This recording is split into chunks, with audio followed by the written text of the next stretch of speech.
These trailers just aren't stopping. I do wish Marvel had told us about this trailer at least a day beforehand, because I did have another video planned today. But you know what? Priorities. When Marvel drops a trailer, that takes precedence. So we have our very first trailer for Eternals, which this movie was originally supposed to come out last November, half a year ago, but it was pushed by the pandemic, so now it's coming out this November. Now, the Eternals are Marvel characters that I've never heard of before this movie was announced, but I guess they're a group of people who have been living on Earth for thousands and thousands of years. They're eternal beings, they live forever, hence the name. And this trailer shows that. It shows that they've been around since prehistoric times, because the trailer starts out with this ancient-looking civilization, and then this big old ship just comes out of nowhere, and it totally reminds me of the beginning of 2001: A Space Odyssey, a movie which I have not watched all the way through, but I know that scene. You know, it's like this ancient prehistoric civilization, and then all of a sudden this super futuristic thing shows up. In this movie, I guess it's the arrival of the Eternals, this extraterrestrial race or something. I think they have something to do with the Celestials, if I remember correctly, which the Celestials have been touched on in previous Marvel movies. They're like these ancient cosmic beings. Ego the Living Planet was one of them. So I'm guessing this movie is finally going to dive into that part of the lore of the Marvel Cinematic Universe, which I am actually glad about, because that has been a mystery that's always intrigued me about the MCU. What are these ancient beings? Maybe Agamotto was one of them? I don't know. It looks like we might finally be diving into the origins of the Marvel Cinematic Universe itself. Maybe these Eternals were like the very first life forms ever. And so, who do we got? Well, this movie has a pretty interesting and diverse cast. We have Angelina Jolie as Thena. Is it Thena or Thena? I don't know, but what I do know is that that blonde hair is gonna take some getting used to on her. I'm just not used to seeing Angelina Jolie blonde at all. It looks kind of weird. Salma Hayek is in this movie, looking hot. She plays the character Ajak, and she's the one who actually has that voiceover in this trailer about how these Eternals have, I guess they've helped mankind through progress over the decades, centuries, millennia, whatever. So I guess the reason that mankind ever invented technology is because of these Eternals. They've helped us out. Okay, well, that kind of cuts us short, doesn't it? That's like saying without these Eternals, we would have been stuck in the Stone Age forever, and mankind is nothing but a bunch of dipshits. Yeah, that's kind of what this trailer is saying. I'll be honest, I'm not sure I like that. I don't know, maybe I'm wrong, we'll see, I guess. But Ajak's voiceover keeps going. Throughout the years, we have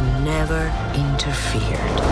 Okay, why not? You would think while any of these big, potentially Earth-ending events have transpired, the Eternals might have had a hand in helping out. I mean, it's just like when Captain Marvel came out. People were saying the same thing. Oh, she's been around since the 90s? Where has she been all this time? She could have helped out with the Avengers and such. But, you know, in Avengers Endgame, she did give her reasoning. There are a lot of other planets in the universe.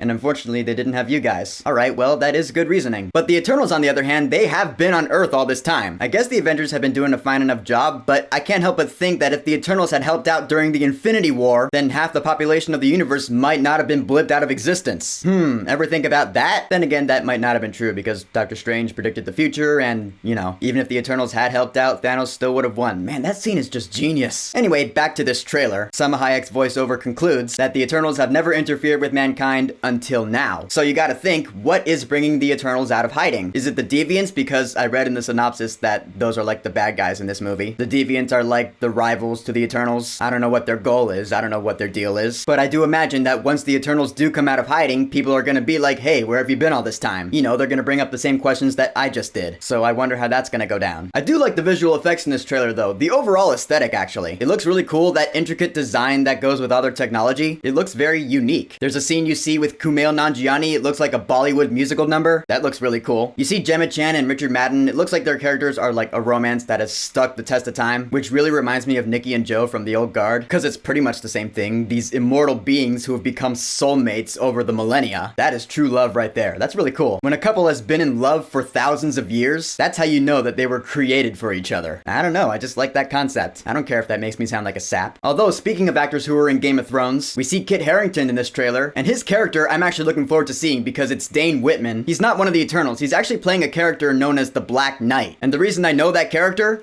Avengers Academy. The mobile game. Yeah, it's true. But you know, he's an old school knight. I'd like to see that in the MCU, and I'm curious about what his place is in this movie. And then, of course, at the very end of the teaser, you get the scene that lets you know that this movie does in fact take place in the Marvel Cinematic Universe. So now that Captain Rogers and Iron Man are both gone, who do you think's gonna lead the Avengers? I could lead them.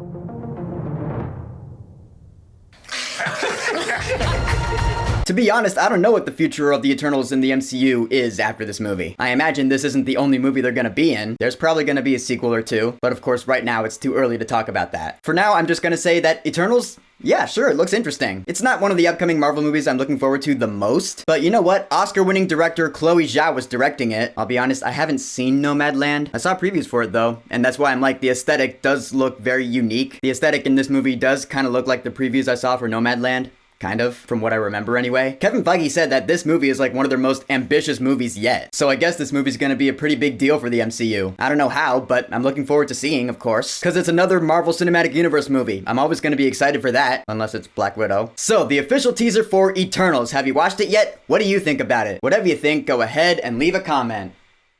And don't forget to subscribe.